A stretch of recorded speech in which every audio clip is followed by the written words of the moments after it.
pessoal, tudo bem? Estamos começando mais um Marca Podcast. Hoje estamos recebendo dois padres da Igreja Católica Apostólica Brasileira. Um deles é o padre Edivaldo Ferreira, padre Edivaldo, por sinal, atua em Joinville e tem uma relação muito próxima com armamentos. Depois a gente vai explicar essa história de padre que tem relação com armamento. E quem está conosco também é o padre Fabrício Bernardo, que atua na cidade de Itapema e tem muitas histórias para contar, né? Histórias, inclusive, que acabam bombando aí pela internet e a gente vai repercutir hoje aqui no podcast do Grupo Marca. Padre Edivaldo, seja bem-vindo, obrigado por ter aceito nosso convite para falar um pouquinho sobre a Igreja Católica Brasileira. Tudo bem? Oi, Enio, pessoal do Grupo Marca, um prazer poder estar aqui mais uma vez, dessa vez agora no podcast, participando com vocês. E fico muito feliz, muito agradecido pelo convite, né? E agradecer também a audiência de todos que também estão nos assistindo aí, estão nos ouvindo de suas casas. Padre Fabrício, seja bem-vindo. Eu que agradeço, saudações, né? Muito obrigado pelo convite, Enio, né? Você, estendo também todo o Grupo Marca, aos telespectadores, poder participar desse podcast. Padre, eu queria tirar uma dúvida, Padre Edivaldo. A gente quer falar da Igreja Católica Apostólica Brasileira. Afinal de contas, o que há de diferente entre a Igreja Brasileira e a Igreja Católica Apostólica Romana, que, para quem não sabe, tem a ver com Roma, Itália, Papa, Vaticano, lá que o Vaticano fica em Roma, né? Isso, exatamente. O que há de diferente entre essas duas igrejas, padre? Enio, a nossa instituição, ela na verdade, ela foi um cisma, né, que houve dentro da Igreja Católica Apostólica Romana, né, uma divisão ali de 1945, né? E a nossa instituição, ela se separou da Igreja Católica Apostólica Romana, ela rompeu com Roma, justamente por não concordar com várias questões administrativas, questões pastorais que a Igreja Católica Apostólica Romana na época, né, impunha e até hoje, né, impõe aos seus fiéis, né? Então, Dom Carlos Duarte Costa, que foi o nosso bispo que organizou a Igreja Católica Apostólica Brasileira, ele era contra a questão da infabilidade papal, né, que era um dogma que na época foi proclamado pela Igreja Católica Apostólica Romana. Ele também era contra a obrigatoriedade do celibato, né? Ele sempre achou que os sacerdotes poderiam estar livres para poder constituir uma família como qualquer outro cristão, como qualquer outra pessoa, né? Ele também era contra a maneira com que a igreja na época tratava os casais divorciados, né? Os casais divorciados eram, e até hoje, na realidade, são impedidos de comungar, de batizar os seus filhos, de serem padrinhos. Então, há essa grande restrição, né, para com eles. E Dom Carlos, digamos que ele abriu as portas da fé católica, né, para o povo brasileiro, abraçando essas pessoas, fazendo com que elas, né, estivessem cada vez mais próximas da fé e vivessem a fé, né, a fé católica, mas de uma maneira, digamos, nacional, respeitando os costumes do país, né, respeitando os costumes das pessoas, né, mas ao mesmo tempo, né, como eu bem disse, trazendo elas de volta para a fé católica, né? Porque o que acontecia, né? As pessoas, elas iam saindo da igreja, essa que era a realidade, né? Iam perdendo a fé, iam ficando desmotivadas e por aí vai, né? E ao longo da história, né, na Igreja Católica Apostólica Romana aconteceram muitas séries de fatos, né, envolvendo, né, vários crimes, até mesmo pedofilia, abuso sexual e tudo mais. Então a questão do celibato, ela vem também para, né, digamos, para contornar um pouco essa situação, né? Não que casamento quer dizer alguma coisa, porque também não ser casado não quer dizer que também vá viver de maneira santa o matrimônio, né, de maneira verdadeira o matrimônio, mas o sacerdote estando livre para poder escolher, né, se ele quer casar, constituir uma família, isso, digamos que ajuda um pouco a amenizar toda essa situação. Então, essas são algumas diferenças, né, que nós temos para com a Igreja Católica Apostólica Romana. Essas diferenças foram, na época, os motivos pelos quais nós nos separamos da Igreja Católica Apostólica Romana, e hoje a Igreja Católica Apostólica Brasileira, ela já tem aí, completou esse ano, inclusive agora dia 7, né, padre? 6 de julho, né? 6 de julho, 77 anos de fundação jurídica, né? E já presente no Brasil, principais capitais, cidades do nosso país, né? E já inúmeras, diversas missões no exterior já. né? Ô, padre Fabrício, eu lembro quando eu era moleque, as meninas faziam brincadeiras, e daí elas apostavam, a última a mergulhar, a última a chegar é a mulher do padre. Então quer dizer que isso está resolvido, o último colocado dentre as meninas pode casar, não tem problema nenhum, pelo menos se o padre for da Igreja Católica Brasileira. Sim, tem toda essa liberdade que, graças a Dom Carlos Duarte Costa, que muita coragem rompeu com esses costumes romanizados, fez com que padres e bispos da instituição católica brasileira pudessem contrair um relacionamento, um matrimônio, né? Temos muitos padres e bispos casados. E agora, mas tem uma outra questão da Igreja Católica, muito peculiar, muito característica da Igreja Católica, que é o tal do confessionário. Tem também na Igreja Católica Boa Brasileira? pergunta. Nós atendemos, se a pessoa quiser, né, uma confissão particular. Hoje em dia as pessoas não se confessam mais. Seria Elas não tipo sabem- desabafar? elas vêm para desabafar, para procurar alguma orientação, enfim, elas vêm para falar dos seus problemas pessoais. Não necessariamente naquele formato. Eu não sei como é que chamam o confessionário. aquela casinha, não é? Pecado, aquela coisa, né? E para nós, a confissão auricular, ou seja, essa entre o padre e a pessoa no privado, não existe. Isso. Né? A gente realiza esse momento durante a missa, né? No momento do ato penitencial.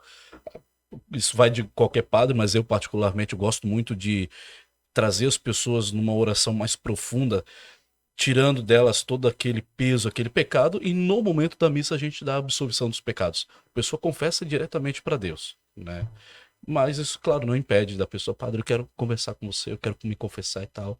A gente tem essa liberdade. Ô, padre Edivaldo, e aquele monte de santos? Porque a Igreja Católica tem lá, todo mundo conhece, né? Eu não sou bom nisso, mas tem lá. O meu nome, por exemplo, a minha mãe me contou que o meu nome do meio, que é Enio Sávio Alexandre, parece que o tal do Sávio era um santo católico lá, um cara bacana, que abria a igreja cedinho, chovesse ou fizesse São sol Domingo e tal. Sávio. São Domingos, É isso, né? São Domingo Eu, Sávio. viu? Até lembro. E eu lembro que a minha mãe falou, não, vou botar o nome de santo aí, que o moleque tem uma tendência a ser comportado, então é justo que seja.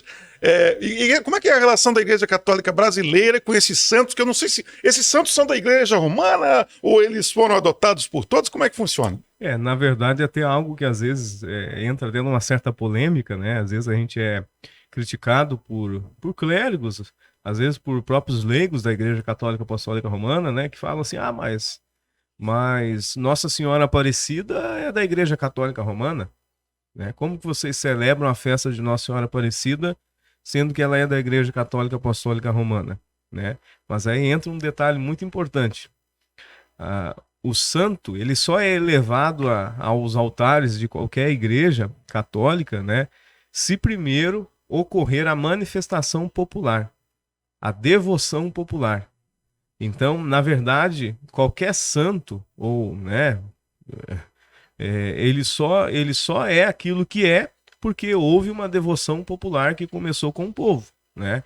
Igual Nossa Senhora Aparecida, foi encontrada nas águas, foi o povo que encontrou, não foi a igreja que encontrou. Só para deixar bem claro, a Nossa Senhora Aparecida especificamente aqui é brasileira, lá de São Paulo, exatamente, acho que foi, né? Aparecida, São Paulo. Por isso que tem lá, como é que chama? A Basílica de Aparecida do Isso, Norte. exatamente. Porque tem várias Nossa Senhora, né? Que na verdade a Nossa Senhora Aparecida é a imagem de Nossa Senhora da Da Conceição. Conceição. Né? Certo. Só que ela apareceu em forma negra. A Exato. imagem da Isso Nossa Senhora mesmo. da Conceição ela é branca. Exato. Ela apareceu de forma negra, escura, no fundo do Justamente rio. por estar no rio, né? Por conta da época da escravidão. Tanto é que a princesa Isabel doou a primeira coroa, Foi. né? Que até hoje está lá na Basílica, porque começou essa devoção popular, Isso. como o padre falou. Né? Isso. Mas não ficou claro uma coisa, padre. A relação que a Igreja Católica Romana tem com os santos é similar? É um pouco diferente? Ou como é que funciona? Não, é similar, sim, porque, como eu disse, é uma devoção popular, né? Então a gente não pode, de maneira nenhuma, né, te remover ou acrescentar aquilo que o povo não tem a sua devoção, né? Então nós seguimos normalmente, né? Digamos que a base da nossa fé é essa, né? A fé católica, né? Nós acreditamos na intercessão dos santos, né? Nós não adoramos os santos, não adoramos imagens, né? Adoramos somente Jesus, né? Mas nós veneramos as imagens, né? Porque nós acreditamos que elas representam alguém que realmente buscou viver uma vida íntegra, uma vida autêntica na fé católica. Seria mais ou menos assim, são bons exemplos a serem Exato. seguidos. E tem um exemplo também, padre, desculpa te cortar, a respeito dos santos. né?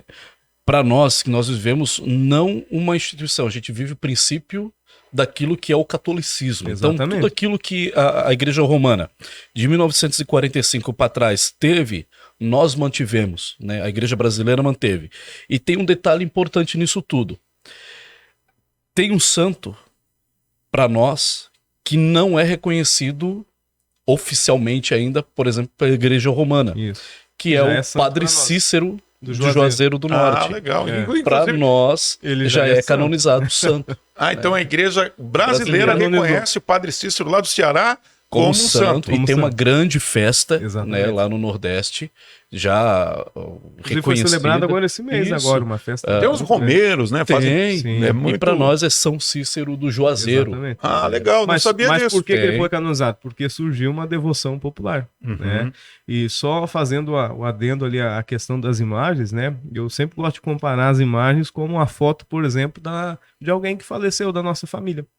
De alguém que você gostou muito, que você amou e ama muito essa pessoa, de alguém que você conseguiu trazer para si, né, bons exemplos de vida daquela pessoa. Para nós os santos são a mesma coisa, né? E agora, a respeito do batismo, como é que chama?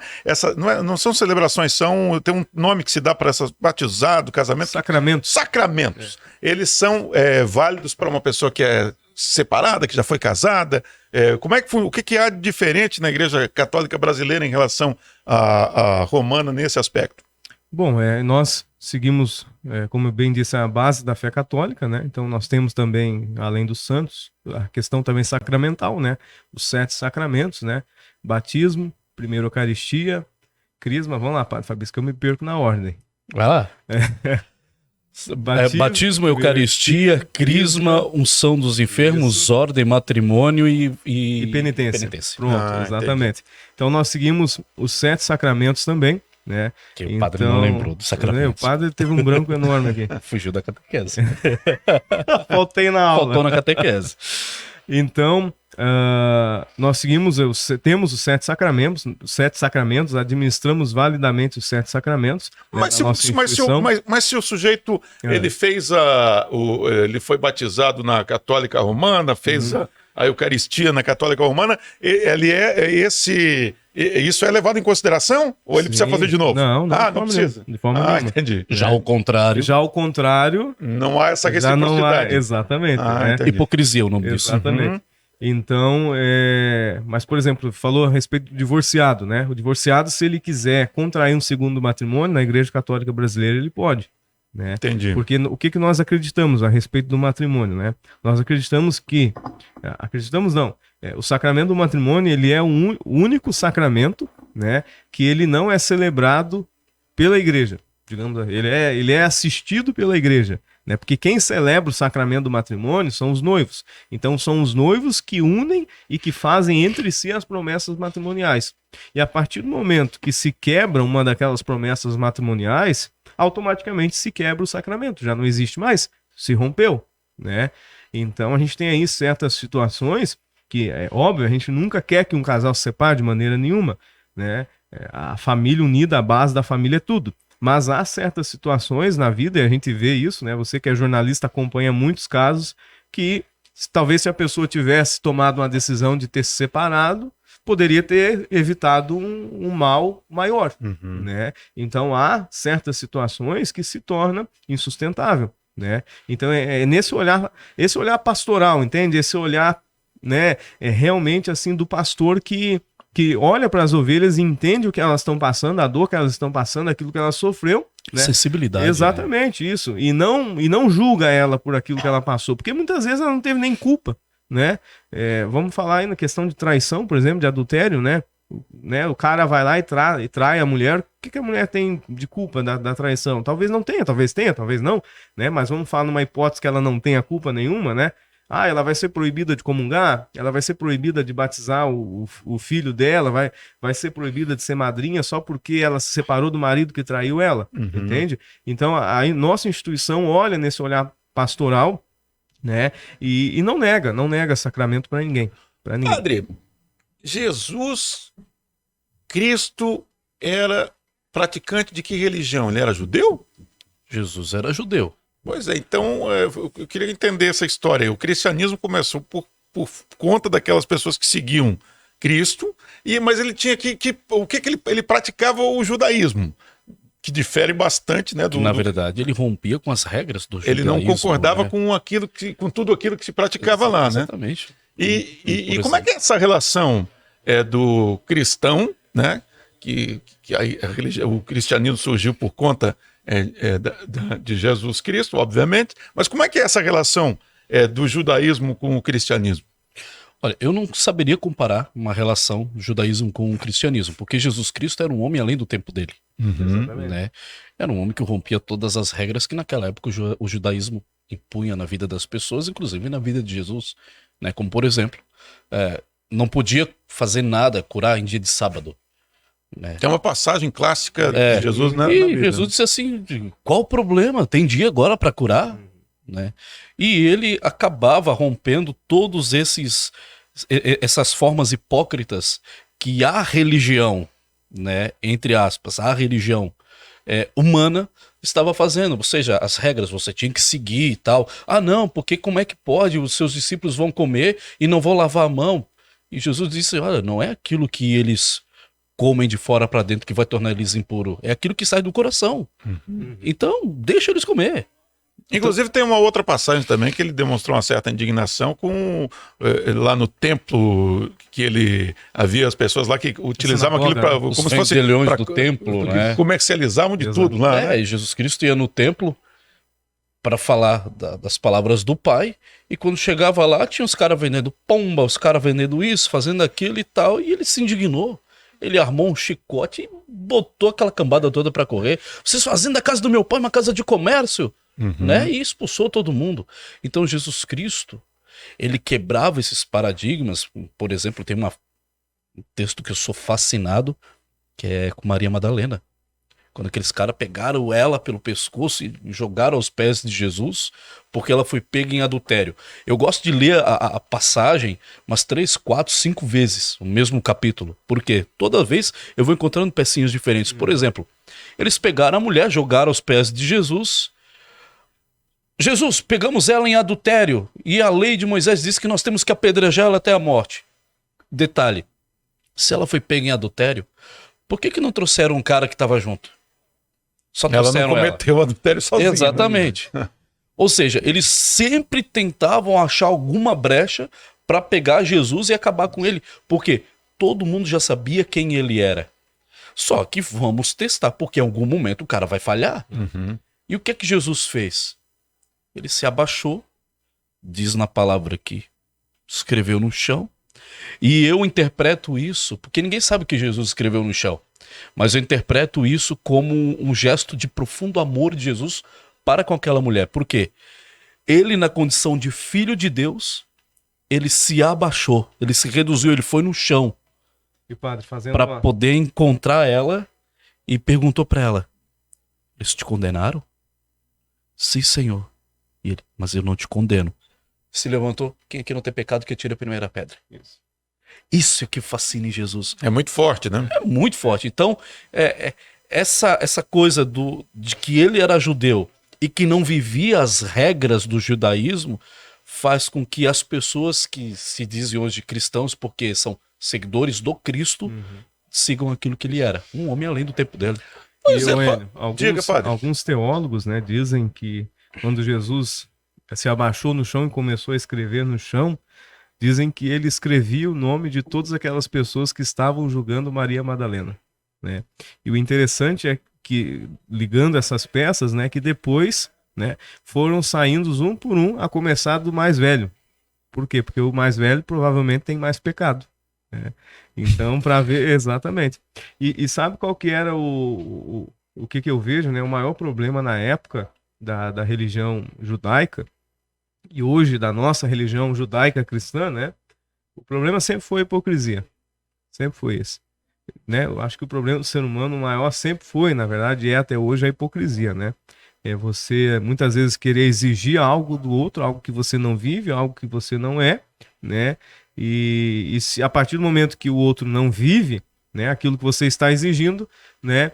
Ele te julga, ele te condena. Né? E Jesus batia de frente com tudo isso, né? Ele abominava as pessoas que viviam essa hipocrisia, né? Tanto é que ele falava, olha, vocês são como sepulcros caiados, né?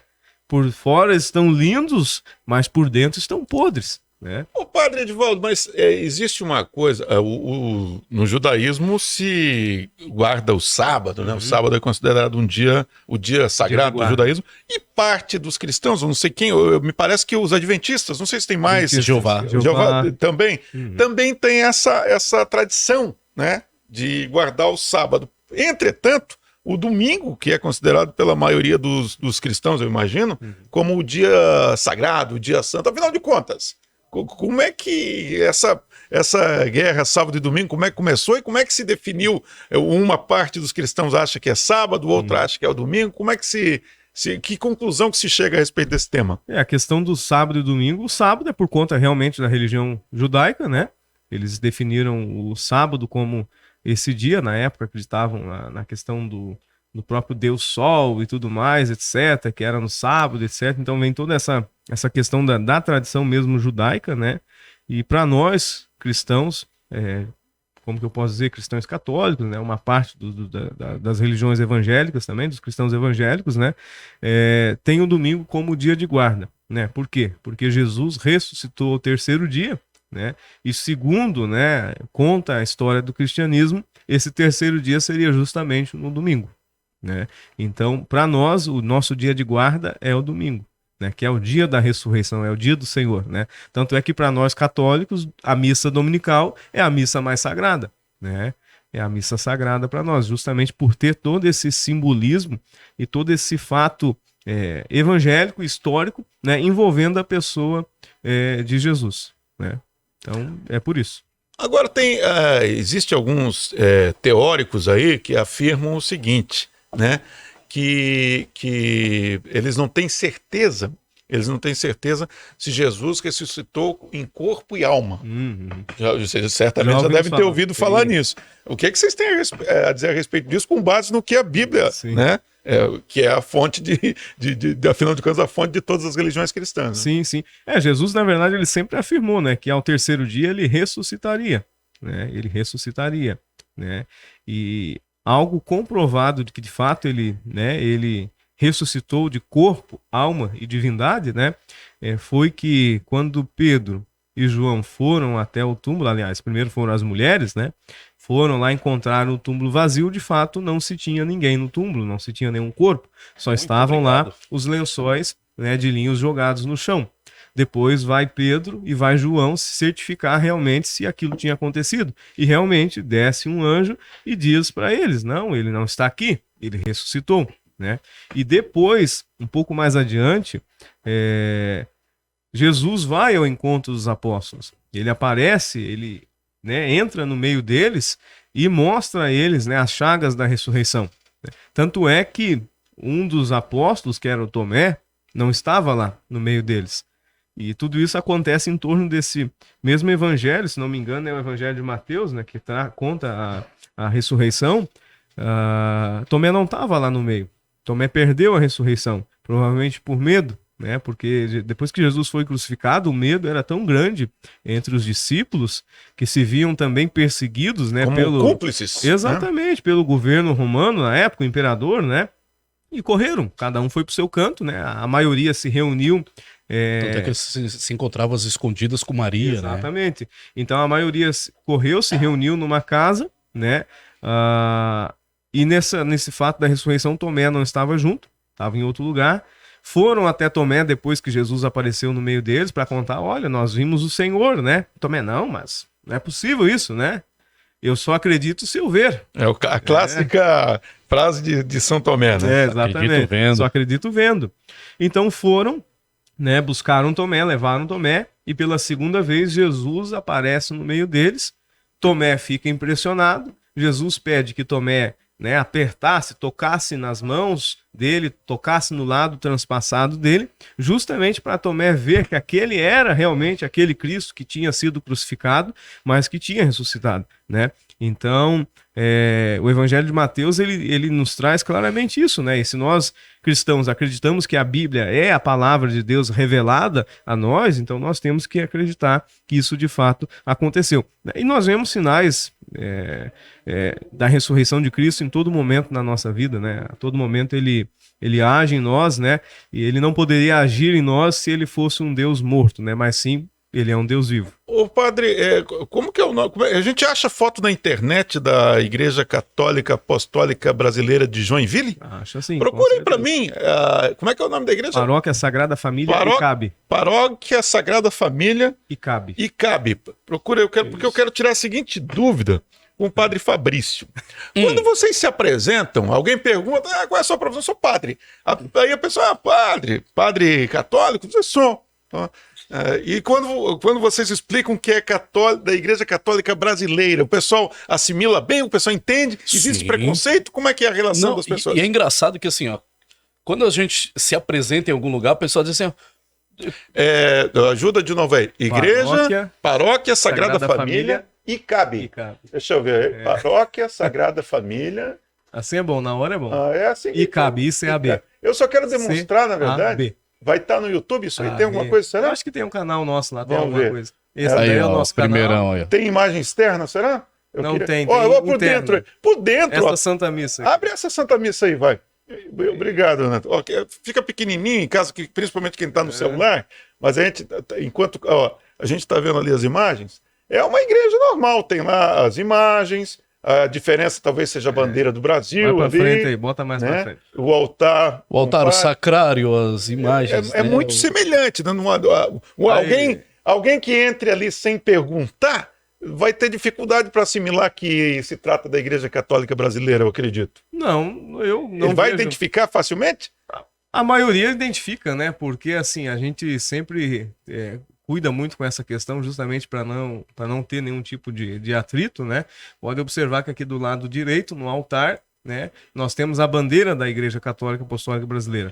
Verde. E do lado esquerdo, o pavilhão nacional. E isso em todas as igrejas? Todas as igrejas católicas brasileiras encontramos esses dois pavilhões dentro da igreja. Né? Mas a Igreja Católica Brasileira, fachada, né? Mas ela não está se internacionalizando agora? E nos outros países também utiliza a bandeira do Brasil? Não. Aí daí é do um país. pavilhão daquele país. Exatamente. Entendi.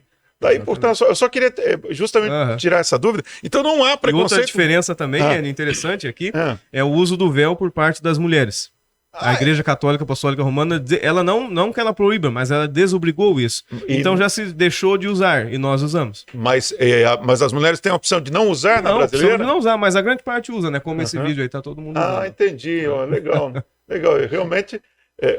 então tem muito mais semelhanças do que diferenças. Sim, a nossa missa também, esse ritual que nós utilizamos é um ritual anterior ao Concílio Vaticano II, né? Então a Igreja Católica Apostólica Brasileira, ela não, como que eu posso dizer? Ela não, fugiu o termo agora, ela não adotou nenhuma das reformas do Concílio Vaticano II. E o que tem lá de diferente, então, na missa? O próprio rito da missa, né? Digamos, não o rito em si, porque ele segue as mesmas partes, né?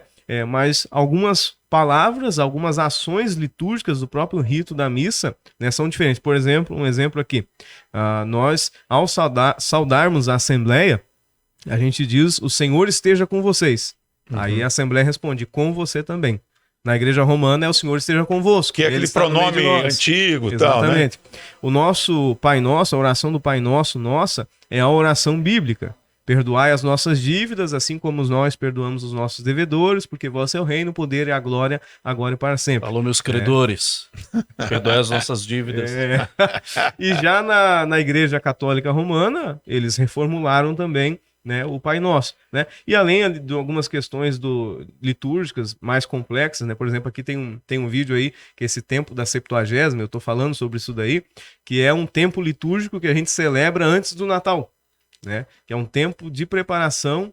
Aliás, antes do Natal, não, meu Deus, agora fugiu mesmo. Antes da Quaresma. Antes da Quaresma. Antes do período quaresmal, nós celebramos o tempo da Septuagésima. Então, por exemplo, a Igreja Romana, ela só começa a usar o roxo quando inicia de fato o período quaresmal. Ou seja, né? na quarta-feira de cinzas. Nós A igreja brasileira, ela já usa já alguns domingos anteriores a 2, esse 3 domingos antes. a esse domingo de quarta-feira de cinzas. Agora, padre, a Igreja Católica Romana, por exemplo, a liturgia, ela segue um padrão internacional determinado pelo Vaticano, eu Isso, imagino. é. E se você vai na missa em São Luís do Maranhão, em Bruxelas, na Bélgica, em Joinville ou em qualquer país da África, é mais ou menos a mesma missa, com o mesmo tema, né? Eu não sei como é que... Quando a gente observa esses atos litúrgicos da Igreja Católica Romana, por exemplo, toda a missa, se nós queremos uma missa realmente fidedigna, segue o missal, né? Ali tá todas as orações, todos os ritos, do começo ao fim. Aí a gente chama daquela missa tradicional. E aí vai do padre incrementar nessa liturgia aquilo que ele achar por necessário. A Sem gente alterar, vê aí... né? Só que infelizmente hoje, muitas vezes, a igreja tem usado muita pirotecnia para atrair os fiéis. Eu sempre brinco, quando uma igreja usa de artifícios pirotécnicos para atrair as pessoas, ela tem que rezar para um circo não se instalar ao seu lado. Senão Porque perde a essência da liturgia. Mas o senhor estaria fazendo uma referência, por exemplo, a essas igrejas pentecostais, que pregam muito aquela coisa da prosperidade financeira? Ou não seria isso? Não. Aí são os cultos e que eles adotaram uma certa... Linhas teológicas, né? Uma certa filosofia para poder atrair as pessoas. Vamos ser bem sinceros. Se você chegar numa igreja e o padre, um pastor, disser assim, deixa o seu Fusca, que Deus vai te dar uma BMW, isso atrai, né? Atrai muito, né? Só que eu sempre falo, a teologia, Deus quer a gente bem, Deus quer que a gente realmente prospere e tal, mas não ao ponto de fazer barganhas com ele. Ó, Senhor, eu vou te dar o meu carro, porque eu sei que tu vai me dar uma BMW. Não, se tu não acordar de manhã cedo, botar um desodorante debaixo do sovaco e não trabalhar, tu não vai conquistar.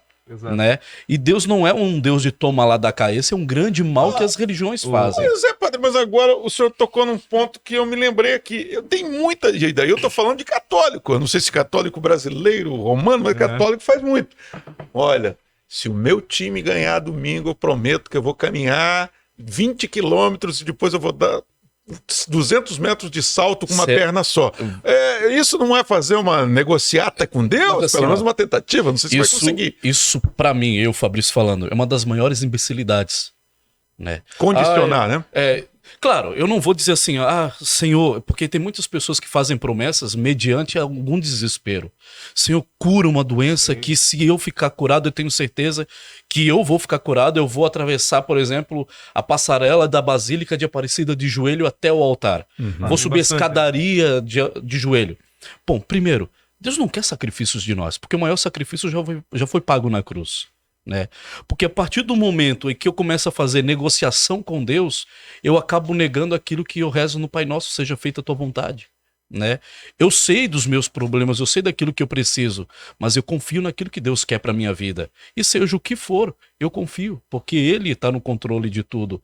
Então eu não posso chegar assim. Eu, Fabrício, gostaria de estar bem, estar rico, ter dinheiro para comprar quanto X-Bacon eu quiser. Não, X-Bacon não, que agora eu vou começar o procedimento estético. Mas eu queria. Mas daí eu vou estar negando.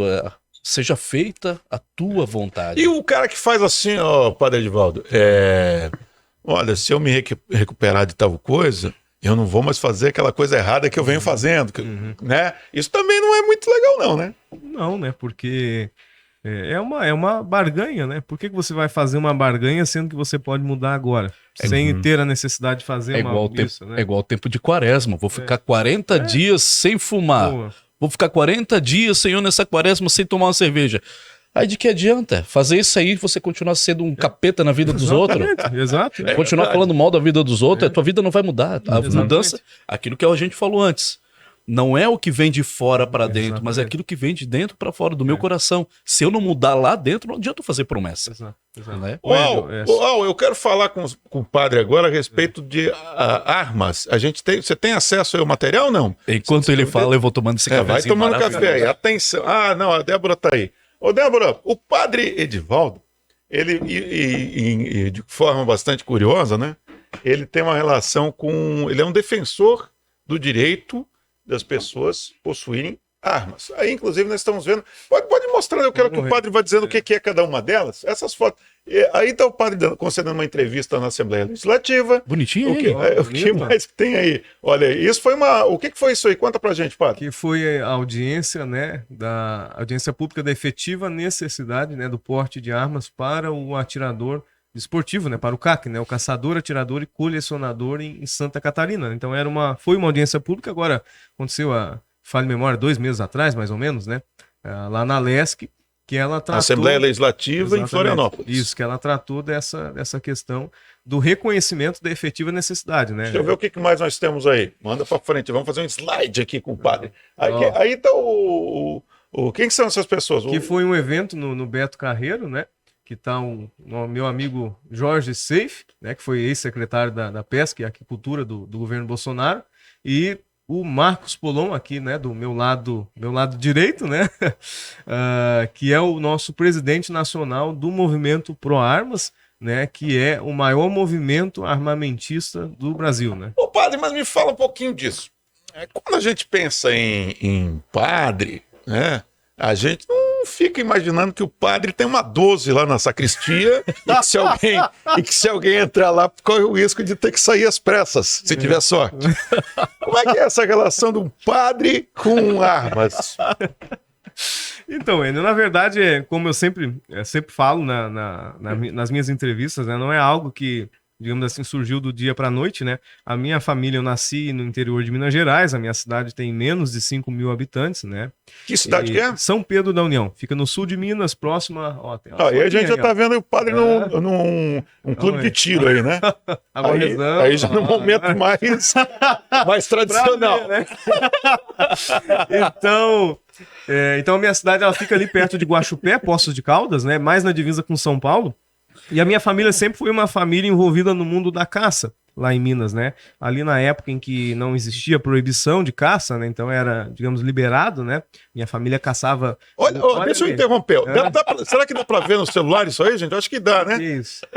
Se não der pra ver, eu vou descrever. Meu padre Deus. Tá ali com... Eu não tinha visto essa foto. Sei lá o que é. Além do melhor ter e não precisar do que precisar e não ter. Volta lá pra mim, por favor. Meu Deus do céu, mano. Voltou. Aí. O que é aquilo ali? É uma metralhadora? O que é aquilo? Tem um fuzil? Eu tô com um bastão ali. O que é esse bastão? É um bastão. É uma espécie de porrete? É um porrete, ele tá com uns arame farpado enrolado em cima lá, que é pra sangrar bastante na hora que bater, né? E o outro ali. Pra machucar um pouquinho. Eu não conhecia esse teu lado aí. Não conhecia? Não tá conhecendo. Eu não vou brigar contigo. E ali é um fuzil, não? Aí aqui na minha mão, levantado Direita. pra cima, né? Mão direita é uma 12. É uma 12. É uma 12. E tem um fuzil. Aí, ó. Parece até um 762, mas não é não, né? Não. AK-47. AK-47. Que mundo é esse? Kalashnikov. Tá aí. Então, padre, agora eu quero entender. Então, Minha vamos lá, avó então lá. dizia, tu vai ver coisa, meu filho, tu vai ver coisa. Então a minha família sempre foi envolvida no mundo da caça, né? Sempre, toda a vida. Eu fui caçar com Caçava meu o quê? pai. Caçava capivara. Capivara. Caçava com meu pai. Capivara é bom? Bom. Pode caçar capivara? Hoje não mais, né? Não, mas na época podia. Hoje é ilegal. Mas na época, sim. Capivara é tipo um porquinho, né? Exato. Mas a carne é parecida? É. Não como um capivara, só tô querendo saber historicamente aqui. É um pouquinho da Índia de tu, né? Senão daqui a pouco o Bama bate em mim, né? Na verdade, não. Ela é uma carne bem forte, né? Ela tem que saber preparar ela, porque se não souber o preparo correto, você não consegue comer, porque é bem forte mesmo. Mas lá a gente comia muito ela feita uma almôndega. Fazia o bolinho de carne, certo, né? Fritava, mas Enio, olha, com uma cachaçinha, descia. Volto a dizer, não comam capivara. Não comam. Dá pra fazer com bolinho de carne moída de que dá pra fazer? De qualquer carne. Guisado, né? Desde que não seja capivara. Isso é lá antigamente. Isso. Tá, e aí? E daí então, tinha uma relação... caça, isso, desde os 6, 7 anos. Eu acredito, Lembrando que eu, particularmente, acho, é uma opinião minha, que o sujeito que mora numa cidade pequenininha, isolada, ele tem que ter o direito de ter uma arma, sim, porque num lugar isolado não tem polícia. Não, imagina, a minha cidade, né? Hoje ela tem um destacamento da PM, que são, na época, hoje eu não sei quantos são, na época eram 8 PMs que faziam plantões de 2 PMs, né? E eles tiram folga, eles viajam, né? Eles não estão o tempo todo à disposição. E o sítio da minha família, por exemplo, lá até hoje, que é o mesmo sítio, né? São 9 quilômetros da cidade. né? Imagina, hoje eles fizeram lá até um georreferenciamento das estradas rurais e tudo mais, então digamos que facilitou um pouco essa questão, mas na época, se você precisasse ligar para a PM, por exemplo, você tem que ficar com ele no telefone o tempo todo, né? E explicando pro policial a rota para ele chegar na tua casa. Exato, porque tem isso também, Exatamente. né? O que Então, fazenda? Onde é? Como é que é? Qual é a referência? Então, 2 da madrugada, tudo escuro, né? Então, 9 quilômetros, né? Da cidade até o nosso sítio lá, né? É um trajeto que leva em torno aí de 15 a 20 minutos, mais ou menos, talvez um pouquinho mais, né? De carro, que a estrada não é tão boa assim, né? Mas nesse período, embora seja um período curto para algumas pessoas, mas pode acontecer muitas coisas, né? Eu digo que são questões de segundos, né? Para realmente a gente, a partir do momento que a gente está sendo vítima de um criminoso, a nossa vida ser ceifada, né? Então é sim uma questão de necessidade, continua sendo uma questão de necessidade até hoje, né? Hoje, na realidade, né, para todo brasileiro, né, com as condições de tudo que a gente vê aí na mídia, né, os criminosos cada vez mais armados e a população cada vez mais vulnerável, né? E bem sabemos que o único meio, né, que pode parar, né, ou que pode igualar um ser humano é uma arma de fogo dentro de uma situação assim, né? Não existe outra forma, né? Você não vai querer parar um cara com uma pistola na mão com um pedaço de pau, né? Não vai dar muito certo. Pois é, padre, mas agora vem a pegadinha, né? Eu fiz o padre ficar soltinho, rindo e tal, pra gente ir na pegadinha. Mas e a Bíblia? O que a Bíblia fala dessa história aí? Vai dizer que lá na Bíblia tinha alguma orientação. Pegue a sua lança e defenda-se. Estou adorando esse diálogo. Vou beber mais um pouquinho. Quero até mais café. Se alguém puder, traz um café aí. Traz mais café. Pelo visto a história é boa. Pediu para reabastecer? Sem açúcar. Então, na verdade, assim, né? Eu sempre digo que Jesus, ele era pacífico, né? Ele era um portador da paz e... tem aquela passagem, se o cara... Como é que é? Se você for atingido numa face... Como é que é a história que eu esqueci? Do tapa, ofereça né? a segunda, sei lá, Exatamente, não lembro direito. Mas Jesus sempre foi uma pessoa pacífica, né? Portadora da paz, então ele sempre levava a paz para as pessoas, né? O cristão é chamado a ser portador da paz, obviamente, né? Mas ele não pode ser pacifista, né? Então há uma grande diferença entre você ser pacífico e ser pacifista, né? O que acontece quando nós somos pacifistas? Primeiro, nós somos hipócritas, né? E segundo, é que nós ficamos à mercê do mal, né? O pacifista, ele fica à mercê do mal, né? Ele não tem a capacidade e ele não quer agir perante uma situação, vou colocar aqui, maligna na sua vida, né? E o cristão, ele não deve ser isso, né? Porque se for assim, Jesus teria ficado à mercê dos maus, mas ele nunca ficou à mercê dos maus. Pelo contrário, ele lutou contra os maus. Tanto é que ele fez o chicote. Exatamente. É verdade. Então, ele sempre lutou contra os maus, ele sempre nos ensinou a lutar contra os maus. Essa passagem, né, com relação ao tapa, né, foi quando Jesus estava sendo preso, né? Sendo preso, Pedro desembainha, né? Acho que é esse o termo, né? Desembaia a lança, né? Desembainha, sei lá. Mas isso aí. Enfim, né? Saca, vamos falar. Ele saca a faca, né? Ele saca a faca e corta a orelha do soldado, né? E Jesus repreende Pedro, diz: olha, guarda, embainha a tua arma, né? Pois ainda não chegou a hora. Né? Então o que Jesus quer? Por que Jesus fez isso com Pedro, né? Por que Jesus repreendeu Pedro quando Pedro estava defendendo Jesus, né? Por quê? Porque se Pedro tivesse interrompido, né, aquela prisão de Jesus, aquela ação dos soldados romanos contra a pessoa de Jesus, a profecia da morte e ressurreição de Jesus não seria cumprida. Então aí que vem uma outra situação, né? Nós temos que ter a sabedoria da hora de lutar e da hora de não lutar. Então, né, não é porque eu vou ter uma arma de fogo para me proteger e proteger a minha família que eu vou sair por aí atirando à torta e direita. Entende? Que eu vou sair por aí matando todo mundo, né? E é o que as pessoas que são contra o desarmamento, os desarmamentistas, né? É até engraçado, né? Que os desarmamentistas, eles pregam contra o armamento, contra a legítima defesa, né, do cidadão de bem, né? Mas a qualquer momento, quando eles forem vítimas, dos criminosos, né, dos marginalizados pela sociedade, eles vão correr justamente para perto de alguém que tem uma arma de fogo, para perto de alguém que possa proteger eles. Então, na verdade, os desarmamentistas usam de uma hipocrisia tremenda, além de usar realmente o terror psicológico para atingir as pessoas, né? Ah, não, armas matam. Mas carro em mãos de uma pessoa sob efeito de álcool, por exemplo, mata muito. Muito. É um equipamento Acho que muito talvez perigoso. O que mais mata. Acredito que sim. Né? Que mais mata e que mais deixa pessoas em hospitais ou com alguma deficiência física por conta do acidente. Todo e qualquer objeto nas mãos erradas é um objeto de morte. Né? Só que a gente não pode utilizar isso como argumento para poder fazer com que as pessoas fiquem à mercê do mal e não se defendam, não tenham a capacidade de se defender, né? Então eles utilizam desses argumentos, né? Ah, vão sair por aí atirando, vocês vão ver o que vai acontecer com o Brasil, vocês vão...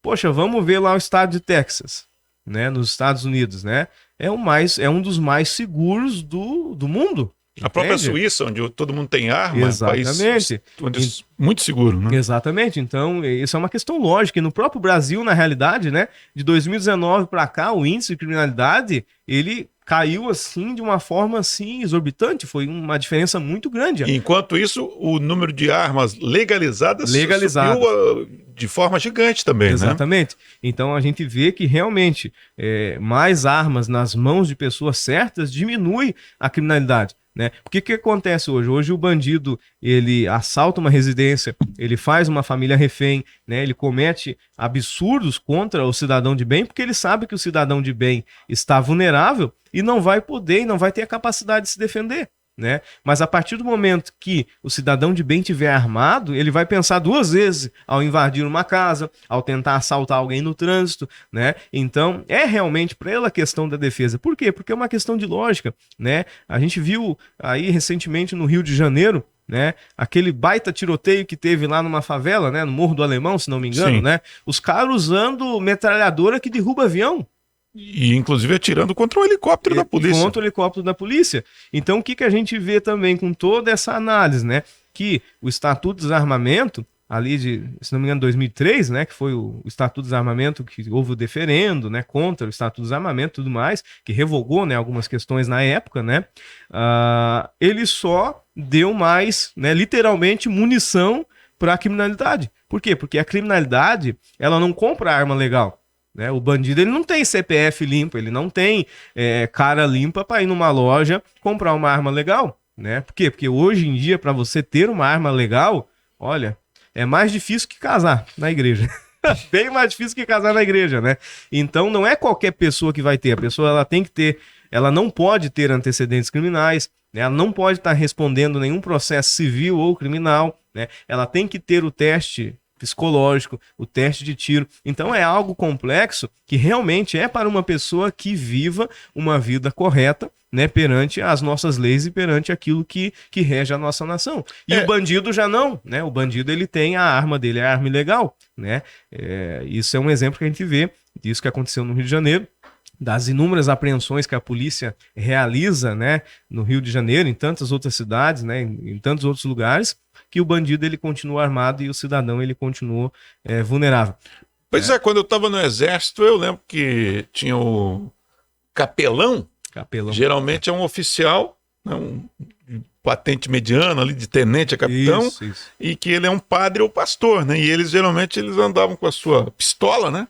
E era uma cena bastante exótica para nós. Pô, mas o cara é capelão. E que não é muito divulgado, né? Muita gente não conhece. Quase ninguém conhece. Tanto é que na verdade, eu como soldado à época, eu fui surpreendido. Pensei, quem é esse maluco aí com uma arma?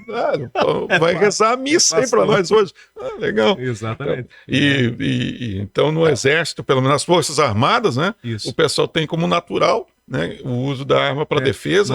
E inclusive é o argumento que os capelães costumam dizer, que a arma não é para atacar, é para se defender. Exatamente. Né? Nós, a nossa igreja, nossa diocese em Joinville, a gente fez um projeto pioneiro em Santa Catarina, ali, né, nós estamos em 2022, né, em 2021, né, ali final de 2020 para 2021, nós, junto com a Polícia Civil de Santa Catarina, nós iniciamos um projeto de capelania dentro da Polícia Civil, né, de Santa Catarina, que foi um projeto pioneiro no nosso estado e no Brasil. Né? Por quê? Porque hoje a Polícia Militar ela tem capelão, né? Todas as forças militares, auxiliares e Exército, Marinha, Aeronáutica têm o seu capelão, mas a Polícia Civil não tem. Né? Então, ali um pouco mais de um ano, né, eu exerci a função de capelão dentro da Polícia Civil de Santa Catarina. Né? Então, a partir dali também, eu comecei também a me aproximar mais, digamos, deste mundo, né? Porque você ouve falar muitas coisas, né? Como eu disse, muitos argumentos, muitas falácias são ditas, lançadas aí à torta e direita, mas somente realmente quando você está dentro de uma instituição e que você começa a ver como que funciona a questão do crime e tudo mais, né? A forma com que são feitos os procedimentos, tudo isso que você vai vendo que nós estamos e ficamos realmente à mercê do mal no mundo, né? Ô Neto, procura aí pra mim no Google mesmo. Lembra do Churastei e do Jesse Cos? É isso, né? Cos. Tem. Põe aí pra mim, eu quero só pra gente relembrar. Aí tá aí, ó. Olha aí. Jesse Naim Conceição. Olha, isso aí emocionou todo mundo porque o Jesse estava àquela altura em viagem pelos Estados Unidos com o Churastei e o cachorrinho, tá? Churastei o cachorrinho. E ele conduzia um Fusca, então houve um acidente fatal, tanto o cachorrinho como o Jesse acabaram falecendo, e o padre Fabrício, olha aí o Fusca, né? Fusca, olha aí que legal. E o padre Fabrício tem uma relação muito legal com essa história, apesar da história ser triste, mas com os personagens. Fala um pouquinho, de onde que surgiu essa sua relação com o Jesse? O Jesse eu conheço ele há mais de 7 anos, né? E desde Balneário Camboriú. E a última vez que a gente se encontrou foi ali na ponta norte de Balneário, na ponta sul, ali no teleférico, onde estava ele e o Churastei. E a gente conversou ali um pouco, e ele já estava se preparando, né, para essas viagens. E foi onde a gente se conheceu, né? Depois comecei a acompanhar ele, né, nas viagens, através das redes sociais, né, nos directs. E, infelizmente, no último 23 de maio, ele não chegou no Alasca, mas chegou num outro destino que é o céu. Pois é, eu vou até pedir pro Neto. O Neto ele tá se dividindo entre preparar o café e editar. Isso que é um produtor. Ele produz até café. Contratado, viu? Nós temos aí um vídeo da missa. Eu encaminhei para Débora. Da missa. Acho que é um link aí. Tem um link aí da missa. Não, é uma missa da missa em homenagem ao Jesse. Se colocar aí no YouTube. Como que ele vai encontrar? Camboriú News. Camboriú News. Ou Camboriú Play. Essa daí mesmo, já tá essa aí mesmo, essa aí mesmo. Achou, tá aí. Um pouquinho mais pra frente já... Onde aqui. Aí nessa parte. Aí fala um pouquinho, deve ter sido extremamente essa missa, comovente fazer isso aí, né? Essa missa, eu sempre digo que o que eu tenho vivido ao longo desses últimos 2 meses após o falecimento do Jesse é algo inexplicável e surreal, na qual a gente sente muito a presença dele, né? Principalmente nessa missa. Eu estava conversando com umas pessoas que têm essa sensibilidade espiritual e elas disseram uma coisa para mim. Uma pessoa me disse, né, que foi a Karina, irmã do Felipe, que o Felipe é um amigo íntimo, irmão mesmo do Jesse. Os dois conviveram juntos, morando 10 anos no mesmo apartamento e tal. E ela disse uma coisa que confirmou tudo aquilo que eu vi, que eu senti nessa missa. Como a gente lida muito com o lado espiritual. No dia do velório do Jesse, que foi uma segunda-feira, a presença espiritual dele não se fazia presente naquele lugar. Não se fazia presente. Mas ele organizou tudo para que eu estivesse ali. E nessa missa de 2 meses, muita gente sentiu a presença do Jesse. E principalmente, claro, não tá ali, no meu Instagram tá esse vídeo. Porque o pessoal, o Pedro, chegou um pouco atrasado, pouco depois que começou a missa. Mas o Felipe, ele fez a primeira leitura. E o Felipe, ele é acostumado a falar, é um baita advogado e tal, que o Felipe é um amigo próximo do Jesse. E ele embargou. Não conseguiu e ficou paralisado, não conseguiu... Travou, né? Travou e começou a chorar. Naquele momento, eu estava sentado e eu senti realmente a presença que o Jesse estava entre eu e ele, ali, naquele palco. E ele falou, não, padre, eu senti a mesma coisa. E a gente se abraçou e aquela mesma voz que eu ouvi quando ele faleceu, eu ouvi nessa missa, me dizendo assim, chega, né? Falando para mim, chega. Ou seja, durante todos esses 2 meses eu estive à frente, né, dessas questões das homenagens, de estar junto com a família, de passar para todos os fãs uma mensagem de consolo e tal. E aí eu senti na necessidade de dizer assim, pessoal, tá na hora da gente deixar o Jesse descansar e vamos seguir a nossa vida. Jesse completou a sua missão e agora ele precisa descansar, né? E foi o que aconteceu nessa missa. Foi maravilhosa, uma energia que a gente nunca sentiu em nenhum lugar, né? E que a presença espiritual do Jesse estava muito forte. Tá aí, portanto, a missa em homenagem ao Jesse. E engraçado. E ao Churastei também. Como é que é essa relação com um animalzinho? Eu vi que tinha um monte de gente que levou cachorrinho ali. Eu sempre digo que eu permito que os animais vão, as famílias levem os animais na missa dos cachorrinhos. Então a Igreja Católica, como é que é? Friendly Pet? Como é que falam aí que... Church Pet. Igreja dos Pets. É mesmo? Mas a sua Não, especificamente ou a Igreja não, brasileira? a minha, porque assim, ó, se tornou... Quando o Jesse faleceu, que eu cheguei lá no velório e falando com a dona Anaí, com o Felipe e tal, no final eles vieram pedir pra que eu fizesse a cerimônia. Por se tratar de uma amizade de lealdade entre o Jesse e o Churastei, as pessoas vincularam tudo aquilo que eu fiz, que viralizou no mundo inteiro, como se eu fosse alguém da família e tal. Não. Um amigo que fez simplesmente um ato que as pessoas encontraram em mim um novo rumo, um novo norte, digamos assim. Ou um lugar de consolo, né, pela questão espiritual. E eu, sensível a isso, eu permiti que as pessoas pudessem levar, né, os cachorros na missa, né, porque geralmente se faz a bênção dos animais, né, por intercessão de São Francisco, e por eu agora ficar conhecido como padre que fez a cerimônia do Jesse e do Churastei, mas na verdade do Jesse, mas memorizando o Churastei, porque não se reza a missa para cachorro, as pessoas... Mesmo, com exceção do filme Alto da Compadecida, né? Que por sinal é engraçadíssimo.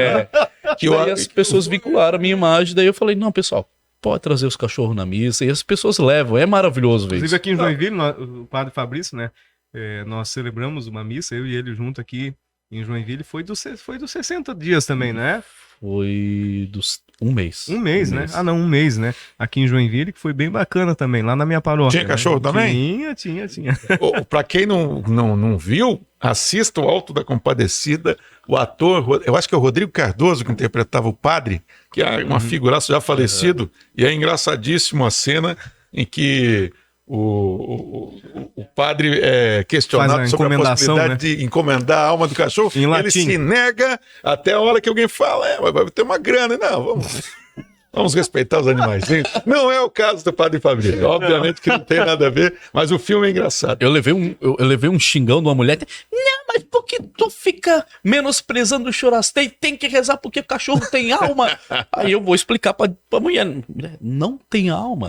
Mas eles têm o sentimento. O sentimento, a reação do animal é diferente de você ter uma alma. Porque senão eu vou rezar uma missa pra um porco, pra uma galinha, né? Pisei numa barata. Pisei na barata, vamos encomendar a alma da barata. Não existe isso, né?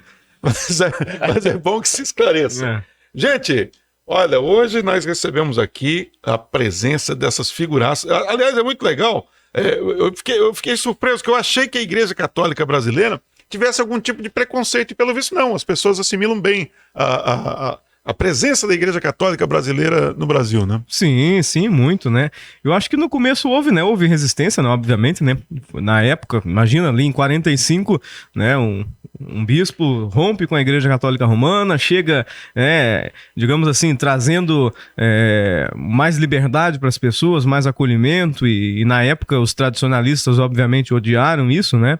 Na época, hoje ainda, infelizmente, ainda acontece muito preconceito religioso, né? Infelizmente, né? Até aqui mesmo na cidade de Joinville, Padre Fabrício em Itapema sofre, eu já sofri muito preconceito religioso, mas a justiça está aí para isso, né? Para a gente poder buscar e defender os nossos direitos, né? Que é a liberdade de culto, o respeito, né? Sempre digo, não precisamos concordar, né? Com aquilo que as pessoas pensam ou vivem a fé dela, mas o respeito, obviamente, ele deve ser exercido, né? Mas, graças a Deus, estamos aí no século XXI, né? Estamos em 2022 e a mente das pessoas tem sido mais abertas com relação à fé e com relação a tantas outras coisas, né? Que são necessárias para a gente poder viver, conviver bem, né? Porque imagina se a gente for brigar com todo mundo, discordar de todo mundo com relação a tudo, a gente vamos ser pessoas, né? Vamos envelhecer, ficarmos pessoas, né? Chatas, né? E não vamos ficar sem ninguém do nosso lado, né? Vamos viver sozinho, né? Então a igreja ela tem crescido, tem se espalhado, tem buscado se aperfeiçoar também, né? Tanto administrativamente, pastoralmente também. A gente precisa ainda, como sempre digo, colocar vários pontos ainda, né, em ordem, mas graças a Deus hoje ela já está mais estruturada no Brasil, no mundo todo, e com a graça de Deus a gente vai crescer cada vez mais, né? Pelo bem das pessoas e pelo bem do evangelho. Até pela questão, Enio, da própria cultura no nosso país, né? Porque se você fizer uma pesquisa aí, ir nas ruas e pesquisar, você é a favor do padre casar ou não? Eu acho que 99% das pessoas vão dizer sim. Só que na cultura do inconsciente da pessoa, imagina, todo mundo é a favor que o padre case.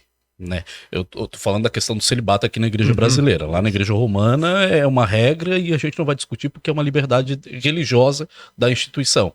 Mas só que as pessoas precisam compreender que tem que mudar esse pensamento. Ah, não, o padre ele tem que casar.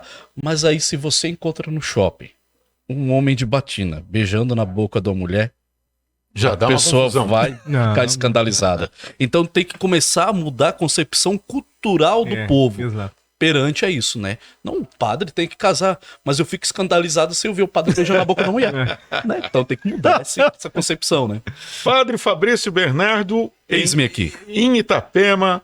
Como é que o pessoal pode assistir as missas lá em Itapema? Qual que é o endereço? Todo domingo, a gente agora tá organizando a questão da construção do templo da igreja, que vai abrigar também trabalhos sociais, junto com um grupo de médicos que se ofereceram para fazer um trabalho voluntário com pessoas carentes. Então, graças a Deus, tem sido um progresso muito grande ao longo desses 3 anos que eu estou em Itapema. E a gente hoje atualmente celebra no Shopping Andorinha, na Meia Praia. Né? Domingos, que horário? Todo domingo, 9h30 da manhã, no Shopping Andorinha. A missa é transmitida pelo Instagram, @PE_Fabrício_Bernardo, né? @PE_Fabrício_Bernardo. E ali tem todas as orientações, as missas, os atendimentos e por aí vai. Eu coloco tudo ali no Instagram, que graças a Deus vou. Muito obrigado, padre. Eu que agradeço, faz um pix. Não, obrigado. Padre Edivaldo. Obrigado a quem fez o café, viu? É o Neto. Neto, Deus abençoe, tá contratado. Ficou bom o café? Maravilhoso. Tá bom. Não, ele deve ter se enganado hoje. Padre Edivaldo Ferreira, obrigado e retorne sempre. É muito legal a gente conversar sobre esses temas todos aí, alguns polêmicos, outros nem tanto, mas é muito legal. Até uma próxima. E quem quer assistir a missa em Joinville, como é que faz? Endereço? Qualquer pessoa pode ir lá assistir? Com certeza, qualquer pessoa, né? Até cachorro. Até o cachorro, tudo, papagaio, periquito, né? Como diz uma velha frase, né? Melhor um cachorro católico do que um católico cachorro, né? Não tem essa frase? Então vamos usar ela. Nossa paróquia fica na Rua Afonso Luiz Schwartz, número 36, no bairro Iririú, fundos do cemitério São Sebastião. Então tem o cemitério São Sebastião ali da Papa, fundos do cemitério São Sebastião, tem a nossa paróquia, é bem fácil, você jogou no Google ali, já tem a localização verificada ali, né, Paróquia Sagrada Família Cabe, tu chega lá, bonitinho na porta da igreja, Santa Missa, todo domingo, 9 horas da manhã, né? Nós estávamos celebrando na quarta-feira, mas nós vamos suspender por enquanto as celebrações, mas então todo domingo, 9 horas da manhã, e toda primeira sexta-feira do mês, né, às 19h30. E todo segundo, vou aqui deixar um convite também, né, aproveitar todo segundo sábado do mês, né, às 9 horas da manhã, nós temos a Santa Missa lá no cemitério Jardim das Flores também, uma missa pelos fiéis defuntos, né? Então essa missa é mensal lá também no Jardim das Flores, que esse mês agora, mês que vem, vai ser no Dia dos Pais, no domingo, provavelmente à tarde, né? A gente vai fazer a divulgação e depois também, e você pode acompanhar daí todos os nossos trabalhos pastorais, horários de celebrações, tudo que a gente está fazendo lá na nossa comunidade, pelo Instagram, né, e pelo Facebook, que é só colocar lá o @Sagrada Família e Cabe. Facebook e Instagram, Sagrada Família e Cabe. E o meu Instagram, que agora fugiu de mente. Toda vez que eu vou falar o meu Instagram, eu esqueço. Padre Edivaldo Ferreira. Eu acho que tá assim, eu acho que tá Padre Edivaldo Ferreira, né, o meu Instagram. O legal da igreja dele é que se você botar nos aplicativos de Waze, essas coisas, ele vai dizer... Você chegou ao seu destino, mas olha pra direita, tá? Porque do outro lado é o cemitério. Então é isso, Enio. Obrigado aí pelo convite. Obrigado, pessoal, que acompanhou aqui esse podcast. Né? Foi muito bom estar aqui com vocês mais uma vez. Sucesso sempre. Obrigado. Falamos com o padre Edivaldo Ferreira, o padre Fabrício Bernardo, ambos da Igreja Católica Apostólica Brasileira. Obrigado. Até um próximo podcast. Tchau, pessoal.